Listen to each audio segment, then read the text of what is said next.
maanta ay tahay 24 bishii koowaad 2023 waxaan shirkan jaraa'id u qabanay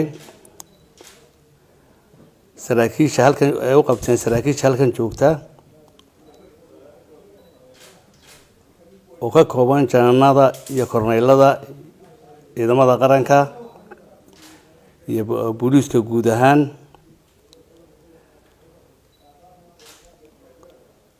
inaan halkan ka cadeyno in nabadgelyada guud ee magaalada Laascaanood ay gacanta ugu jirto ciidamada qaranka Jamhuuriyadda Soomaaliland waa kow baabuurta garaadada soo dhaweynaysay waxay ahaayeen baabuurtii ciidanka qaranka waxaan sidaa u yeelayna waxay ahayd inay gaadiid cadow nagu yahay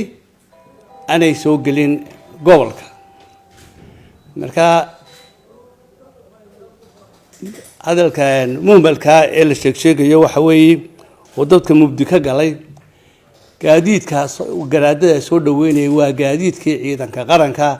ee ma ahayn gaadiid meel kale ka yimid horta taa dadku inay ogaadaan baan doonaynaa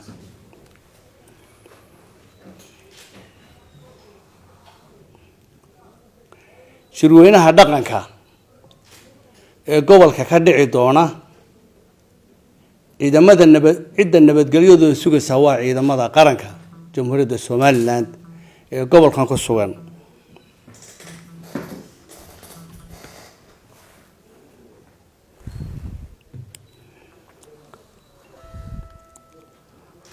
hadallada dilqaafka ah ee meelaha laga leeyahay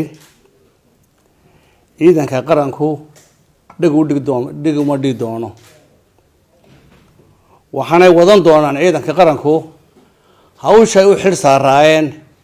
oo ahaa nabadgelyada qaranka hadday xad ka tahay iyo haddii ka walba iyo gudahaba inay ilaaliyaan hawshaydii siday ahayd baan u soconnaa hadallada aan habboonayn lagu hadlayna anagu dhig u dhigi mayno dadweynaha reer Soola waxaan leenahay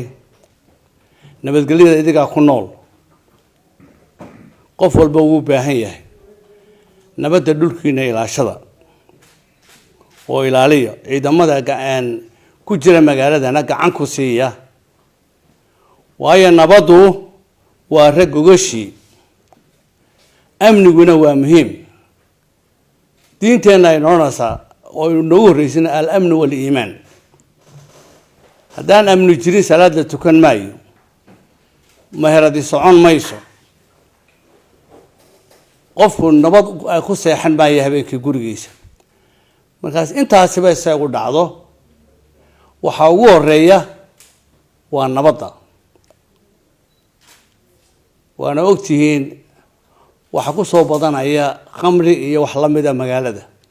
waxaas markay ku soo badnaanaan nabadgelyada khalkhal bay geliyaan nabadgelyadiina ilaashada ayaan dadku leeyahay waan diga tacsiireynaa maalin intii hawshu socotay waxogaagii khalkhalka dhimashadii dhacday iyo dhaawacii ma dadweynaha waan taxsiibaan u diranaa ciidamadu magaalada waxay u soo galaan nabadgelyada inay ilaaliyaan markii hore banaanka ay ka joogeen umay soo galin wax kale laakiin nabadgelyadiina inay ilaaliyaan bay soo galeen marka hawsha lagu jirana dee khalad uu dhacayaa mid askarta wax ku tuura iyo mid isaga lagu tuuraba khalad uu dhacaya laakiin khalad ka dhacaya waxa weeyaan mid lagu sugayo uu nabadgelyada mid wax kale looga jeedo ma ahayn haduu dhacay marka waxa weeyaan taana waan diga taxsiidinayaa ilaahay samiriye iman Allah inaga siiyo cid kasta ehelkoogii iyo ummadda reer Soomaaliland ee uu ka baxayba waxaan mar labaad ugu celinayaa nabadda inaga ku nool nabadiina ilaashada. Assalaamu calaykum.